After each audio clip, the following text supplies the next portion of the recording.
Pemirsa, berita Banjarmasin kembali hadir menjumpai Pian hari ini. Kali ini Lone Ulun Zaldi Ariandi. Sejumlah berita aktual dan beberapa informasi menarik lainnya telah kami siapkan. Berikut berita utama hari ini.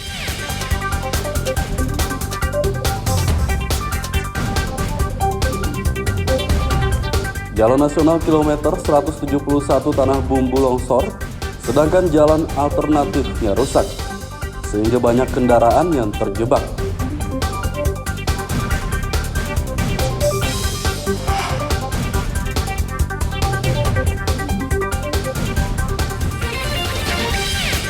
Puluhan siswa SLB Banjarmasin dilibatkan dalam simulasi penanganan kebakaran.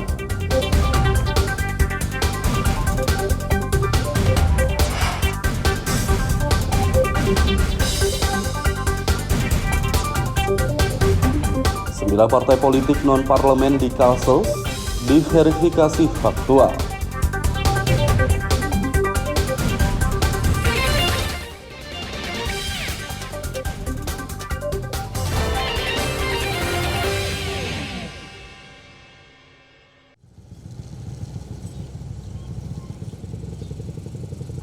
Longsornya Jalan Nasional kilometer 171 Desa Satui Barat Kabupaten Tanah Bumbu pada Ahad lalu menyebabkan pengendara mobil dan kendaraan besar lainnya tidak dapat melintas.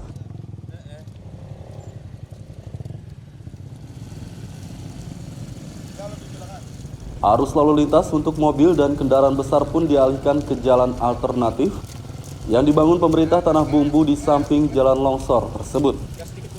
Sayangnya jalan alternatif sepanjang 2,5 km ini rusak dan berlumpur akibat hujan, sehingga banyak kendaraan yang terjebak. Kendaraan yang terjebak di jalan rusak ini pun terpaksa dibantu oleh sejumlah warga dan polisi yang mengatur arus lalu lintas. Ya, untuk roda 4, tapi masih digunakan oleh roda 2 ya, karena jalur ini lebih dekat dan lebih nyaman daripada jalur alternatif. Ini tambah parah atau bagaimana, Pak Marwan? Karena beberapa hari ini di sini curah hujannya semakin tinggi, ini tambah parah. Ini dulu bisa dilewati ini roda 4, sekarang sudah tidak bisa lagi. Kalau boleh tahu, ini penyebabnya apa ini, Pak Marwan? Saya kurang tahu juga ya. Yang jelas mungkin kita lihat sendiri di sini kondisinya seperti ini. Yang jelas di sini ada tambang ya. Itu.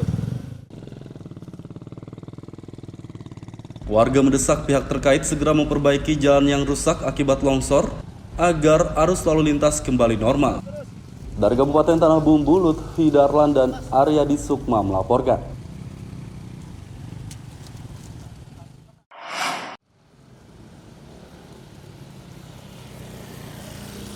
Menindaklanjuti rusaknya jalan alternatif di samping jalan longsor kilometer 171 Satui Barat, pemerintah Kabupaten Tanah Bumbu membuka jalan alternatif khusus.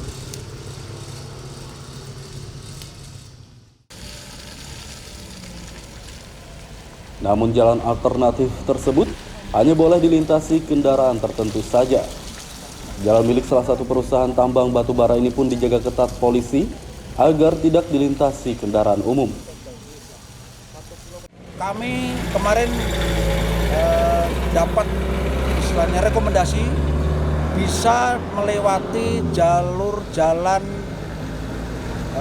underpass John Lin. Diberikan akses Pak ya? Diberikan akses ke sana, dikhususkan untuk sembako, BBM, dan penumpang yang sifatnya darurat. Siap. Seperti ambulan mungkin kayak apa? Mungkin kayak ayam. Betul. Kenapa kita arahkan ke sana? Apabila terjadi kondisi hujan, tidak ada masalah.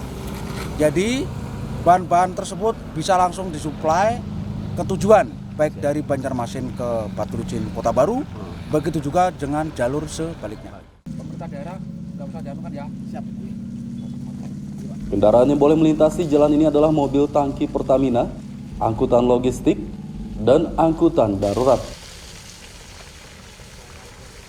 Dari Kabupaten Tanah Bumbu, Lutfi Darlan dan Fahrulani melaporkan.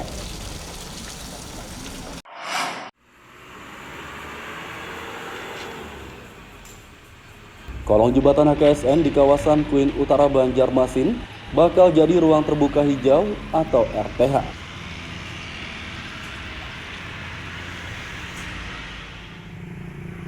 Kepala Bidang Jalan dan Jembatan Dinas PUPR, Dedi Hamdani mengatakan, pembangunan RTH di kolong jembatan akan dikerjakan oleh Dinas Lingkungan Hidup.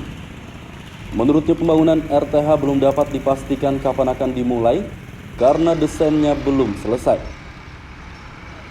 Bisa diatasi dengan sementara, karena untuk sementara ini masih bisa tertangani lah untuk yang urusan karena memang ke depan untuk di bawah jembatan HKSN itu ada penataan untuk taman, nanti itu di posisinya di Dinas LH. Tahanan itu ada jalan yang ditembuskan di bawah itu tembus ke Langgar. Nah itu penataan di Dinas LH. Kalau di PU sendiri sementara ini kita tetap melakukan pembenahan di jembatan HKSN, terutama untuk kenyamanan di daerah wisata. Di depan itu kan ada yang belum kita perkeras. Mudah-mudahan kita bisa segera ditangani. Dedi menambahkan pembangunan RTH tersebut untuk mempercantik jembatan HKSN. Dari Banjarmasin, Lutfi Darlan dan Hudail melaporkan.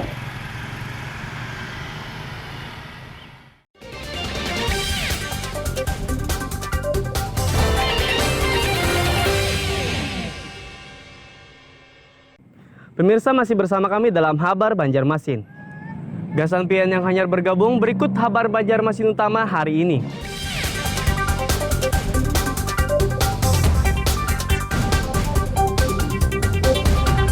Jalan nasional kilometer 171 Tanah Bumbu longsor, sedangkan jalan alternatifnya rusak, sehingga banyak kendaraan yang terjebak.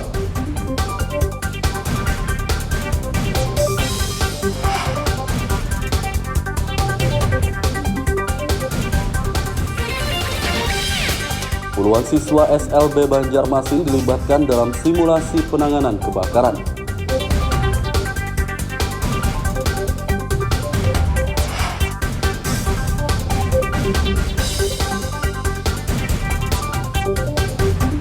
Sembilan partai politik non-parlemen di Kalsel diverifikasi faktual.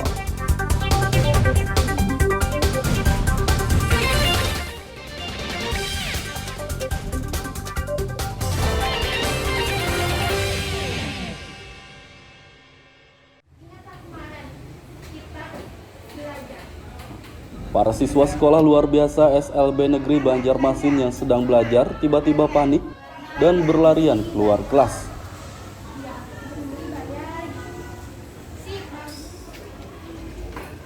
Mereka berkumpul di halaman sekolah untuk mengamankan diri karena kebakaran sedang terjadi di sekolah ini.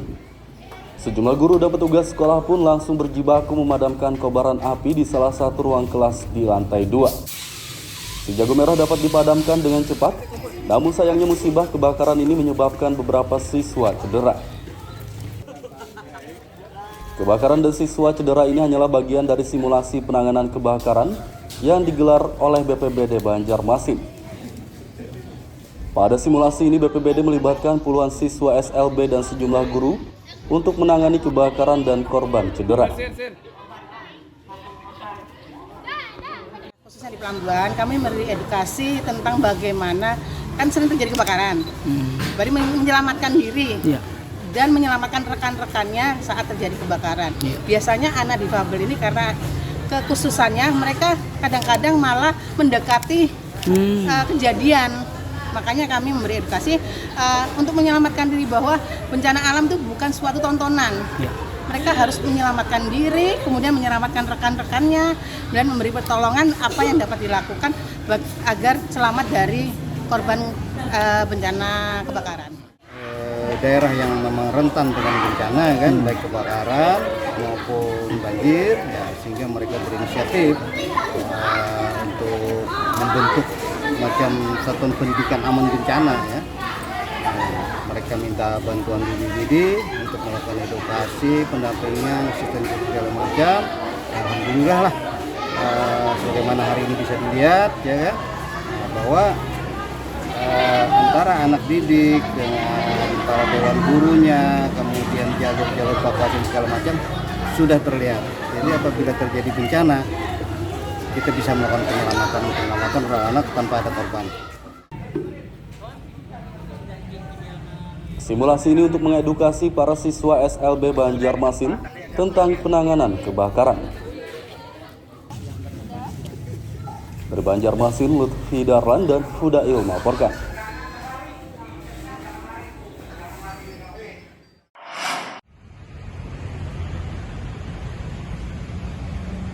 Sembilan partai politik, parpol non-parlemen di Kalimantan Selatan yang mendaftar sebagai peserta pemilu tahun 2024, Senin siang diverifikasi faktual oleh Komisi Pemilihan Umum KPU.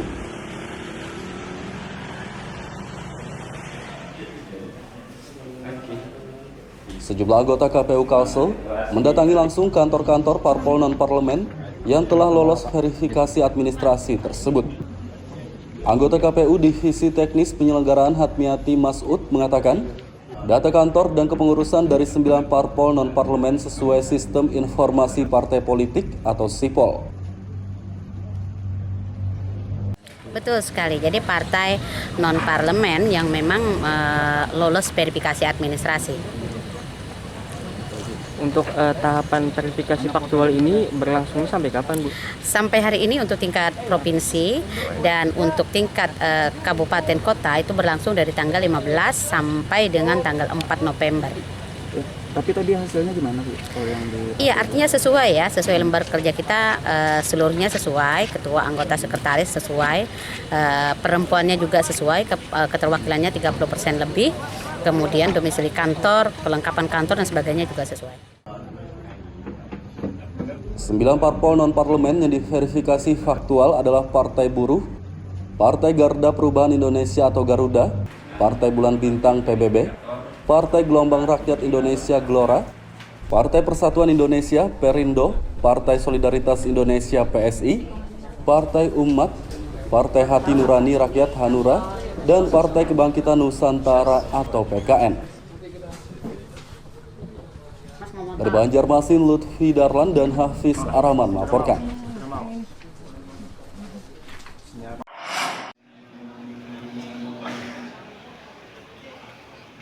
Ratusan narapidana napi di Lembaga Pemasyarakatan Lapas Kelas 2A Banjarmasin mengikuti peringatan Maulid Nabi Muhammad SAW.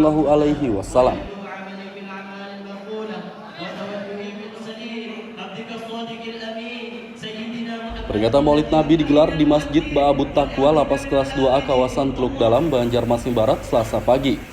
Salah satu napi Bahrun antusias mengikuti peringatan Maulid Nabi ini karena dapat meningkatkan ketakwaan kepada Allah.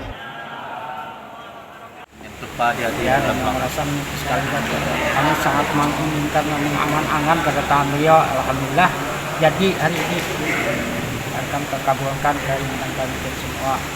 Jadi Pian sendiri memang menginginkan dua kali begitu lah. Kedatangan beliau ini sangat inginkan dari dulu sampai sekarang. Alhamdulillah hari ini bisa bertemu langsung. Tadi apa aja? Sempat salim atau sempat foto atau gitu sih dengan beliau? Ya, belum sih. Orangnya banyak. Ahmad Mulkaninya nih nggak maksudnya? Ya. Sudah Pian impikan dari dulu lah, bisa mengisi di sini lah. Peringatan Maulid Nabi rutin digelar setiap tahun di lapas ini sebagai bentuk pembinaan keagamaan bagi napi. Dari Banjarmasin, Lutfi Darlan dan Hudail melaporkan.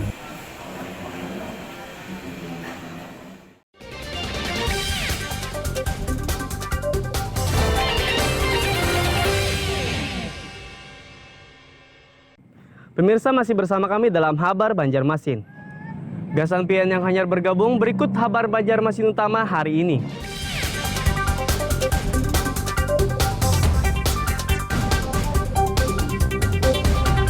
Jalan Nasional kilometer 171 Tanah Bumbu longsor, sedangkan jalan alternatifnya rusak, sehingga banyak kendaraan yang terjebak.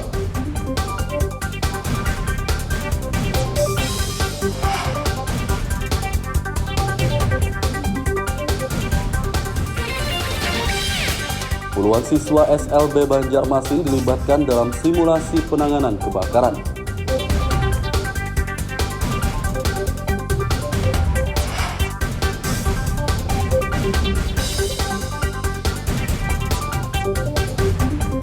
Berita partai politik non-parlemen di Kalsel diverifikasi faktual.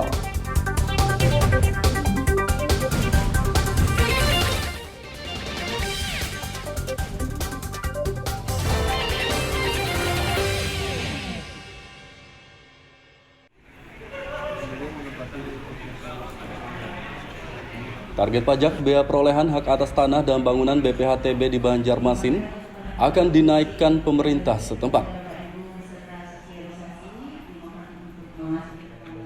Kenaikan target pajak BPHTB ini disampaikan pemerintah Banjarmasin pada acara sosialisasi peningkatan pendapatan asli daerah di salah satu hotel belum lama ini. Pada anggaran perubahan mendatang, pemerintah Banjarmasin menaikkan target pajak BPHTB 5 miliar rupiah. Sehingga target pajak BPHTB yang semula 35 miliar rupiah akan menjadi 40 miliar rupiah. Wali Kota Ibnu Sina mengatakan target pajak BPHTB dinaikkan karena target PAD yang makin tinggi. Karena kita punya target pendapatan yang cukup tinggi sebenarnya tahun ini, apalagi perubahan bersama-sama dengan Dewan, pencapaian target PAD kita dari sektor pajak daerah itu cukup signifikan kenaikannya. Dan BPHTB itu salah satu komponen samping yang lain, misalnya pajak hotel, restoran. Nah, kami berharap dengan disosialisasikan maka proses administrasi pembayaran BPHTB itu secara online sehingga menghilangkan berbagai macam sangka, curigaan dan lain sebagainya, dan mudah-mudahan bisa maksimal. Kita naikkan lagi sekitar 5 atau 6 M itu, jadi sekitar 40-an ya, 40-45 lah. Nah, untuk APBD perubahan. Kalau untuk APBD murni lebih daripada itu lagi ya. Karena dengan adanya sosialisasi ini kan berarti kita ada potensi-potensi yang ingin kita kejar lagi.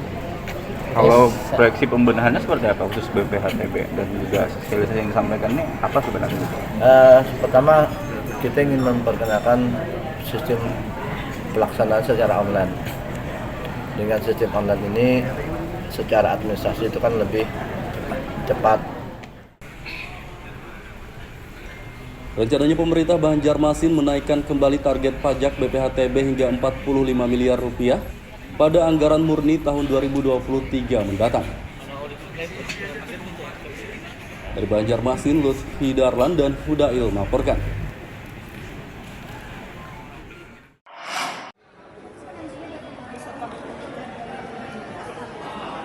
Layanan nikah gratis kini tersedia di Mall Pelayanan Publik MPP Banjarbaru, kawasan Loktabat Utara. Layanan nikah gratis tersebut tersedia pada gerai Kementerian Agama Kemenak Banjarbaru. Gerai yang melayani berbagai urusan agama ini diresmikan oleh Wali Kota Aditya Mufti Arifin pada Senin lalu. Aditya berharap gerai ini dapat melayani warga dengan sebaik mungkin. Pelayanan publik Kota Banjarbaru, dan insya Allah dalam waktu depan, beberapa waktu ke depan kita akan menambah lagi layanan-layanan berkaitan dengan tupoksi yang ada di instansi-instansi lainnya. Ini untuk yang gerai ini baru pertama kah Pak pernikahan ini atau berapa? Hari ini baru di launching dan ini pernikahan yang pertama begitu.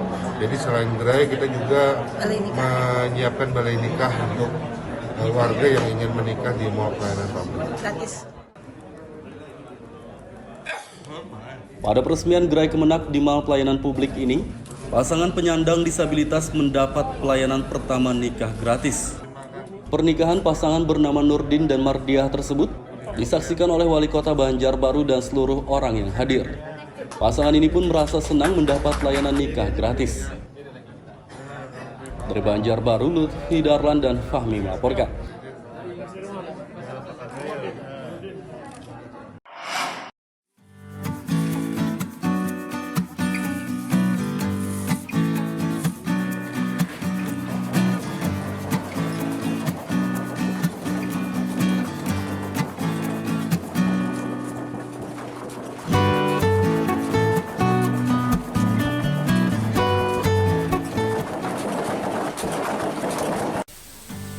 Tumbuhan purun merupakan jenis tumbuhan liar yang biasanya tumbuh di daerah dataran rendah seperti di lahan hutan galam atau lahan pertanian.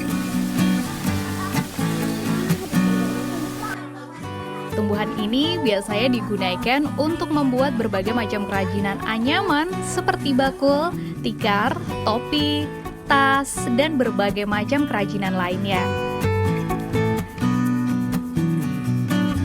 Kerajinan anyaman purun biasanya ditekuni oleh kaum ibu-ibu petani seperti di Kabupaten Batola ini. Penganyaman tumbuhan purun menjadi kerajinan merupakan kegiatan yang biasa mereka lakukan sehari-hari di sela waktu mereka bertani.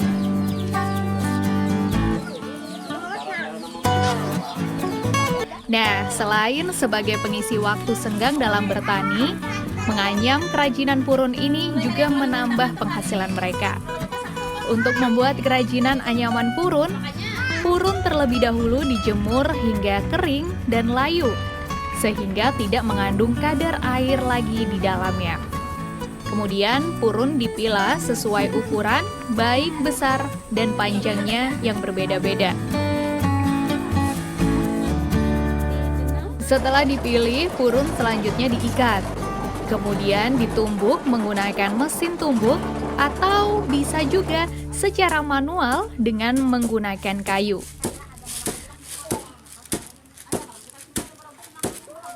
Proses ini akan membuat purun lebih kuat dan benar-benar kering serta tidak mengandung kadar air lagi. Sementara untuk menganyam kerajinan purun, para pengrajin menyatukan beberapa helai purun dengan pola-pola anyaman dan terus disambung hingga kerajinan selesai. Biasanya purun dibuat menjadi topi, tas, dompet, karpet tradisional, dan yang lain.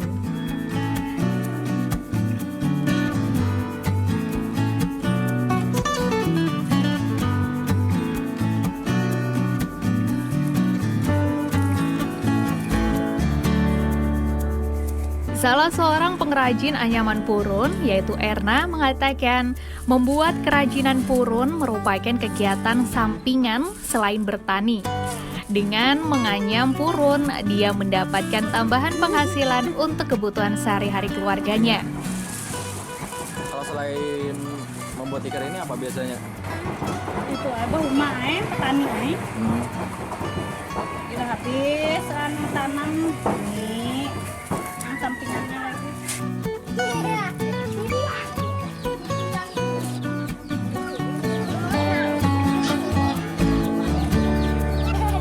Kegiatan ini juga didukung oleh pihak desa setempat. Menurut Kepala Desa Sungai Raya, Amar Jadi, mengatakan agar bahan baku kerajinan purun tetap tersedia, pihaknya telah menyisihkan dana desa untuk budidaya tumbuhan purun. Budidaya purun ini tetap kami kembangkan, yaitu dengan cara salah satunya untuk permodalan kami sisihkan untuk kegiatan di bidang BUMDes. Jadi dana itu kami ambilkan untuk budidaya purun ini dan dianggarkan untuk di dana desa. Selain sebagai penambah penghasilan bagi para petani di sela waktu mereka, nah, menganyam kerajinan purun ini juga merupakan kearifan lokal yang sudah turun-temurun dilakukan sejak zaman dahulu. Muhammad Lutfi Darlan melaporkan dari Batola, Kalimantan Selatan.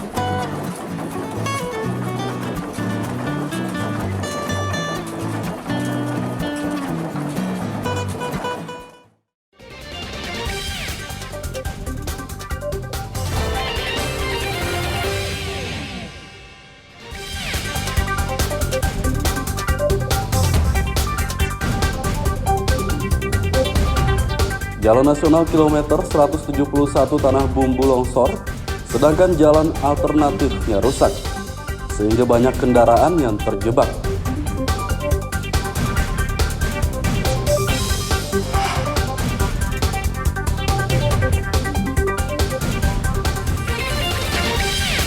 Puluhan siswa SLB Banjarmasin dilibatkan dalam simulasi penanganan kebakaran.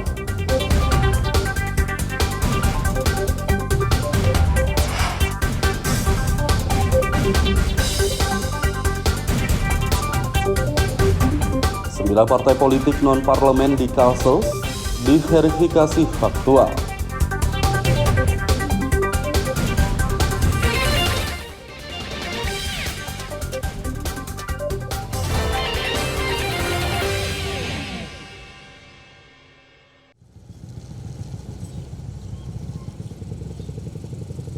Longsornya Jalan Nasional kilometer 171 Desa 1 Barat Kabupaten Tanah Bumbu pada Ahad lalu menyebabkan pengendara mobil dan kendaraan besar lainnya tidak dapat melintas.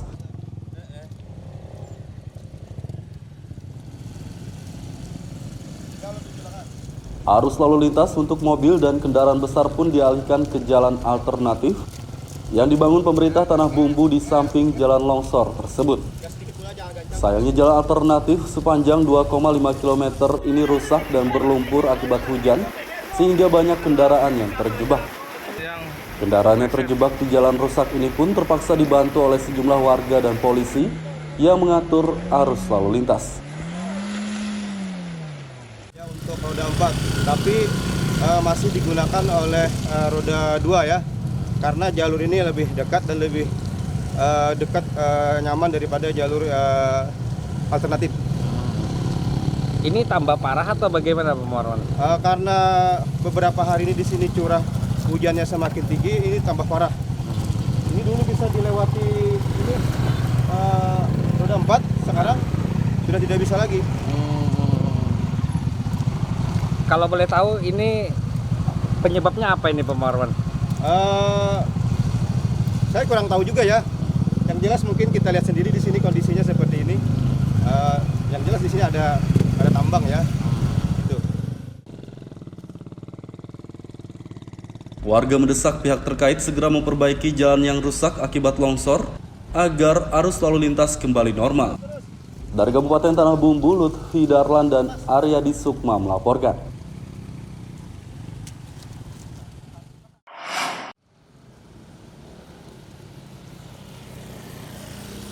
Menindaklanjuti rusaknya jalan alternatif di samping jalan longsor kilometer 171 1 Barat, pemerintah Kabupaten Tanah Bumbu membuka jalan alternatif khusus.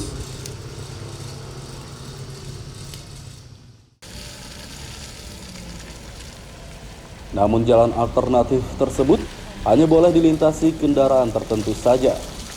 Jalan milik salah satu perusahaan tambang batu bara ini pun dijaga ketat polisi agar tidak dilintasi kendaraan umum. Kami kemarin dapat istilahnya rekomendasi bisa melewati jalur jalan underpass John Lin. Diberikan akses Pak ya? Diberikan akses ke sana. Dikhususkan untuk sembako, BBM, dan penumpang yang sifatnya darurat. Siap. Seperti ambulan mungkin kayak apa? Mungkin kayak Betul. Kenapa kita arahkan ke sana? Apabila terjadi kondisi hujan tidak ada masalah.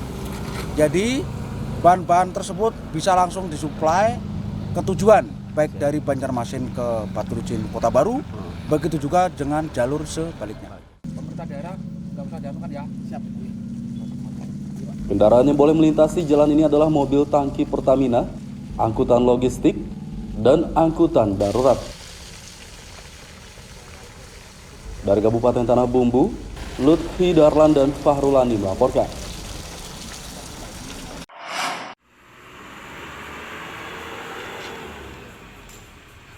Kolong jembatan HKSN di kawasan Kuin Utara Banjarmasin bakal jadi ruang terbuka hijau atau RTH.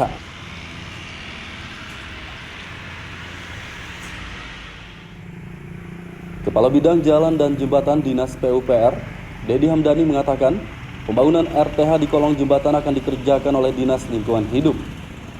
Menurutnya pembangunan RTH belum dapat dipastikan kapan akan dimulai karena desainnya belum selesai. Bisa diatasi dengan sementara, karena untuk sementara ini masih bisa tertangani lah untuk yang urusan karena emang ke depan untuk di bawah jembatan HKSN itu ada penataan untuk taman, nanti itu di posisinya di Dinas LH. Tahanan itu ada jalan yang ditembuskan di bawah itu tembus ke Langgar gitu. Nah itu penataan di Dinas LH. Kalau di PU sendiri sementara ini kita tetap melakukan pembenahan di jembatan KSN, terutama untuk kenyamanan di daerah wisata. Terus di depan itu kan ada yang belum kita perkeras. Mudah-mudahan kita bisa segera ditangani. Dedi menambahkan pembangunan RTH tersebut untuk mempercantik jembatan HKSN. Dari Banjarmasin, Lutfi Darlan dan Hudail melaporkan. Pemirsa, informasi tadi sekaligus menutup perjumpaan kita kali ini. Ulun Zaldi Ariandi, lawan buhan redaksi mengucapkan selamat beraktivitas, sampai jumpa.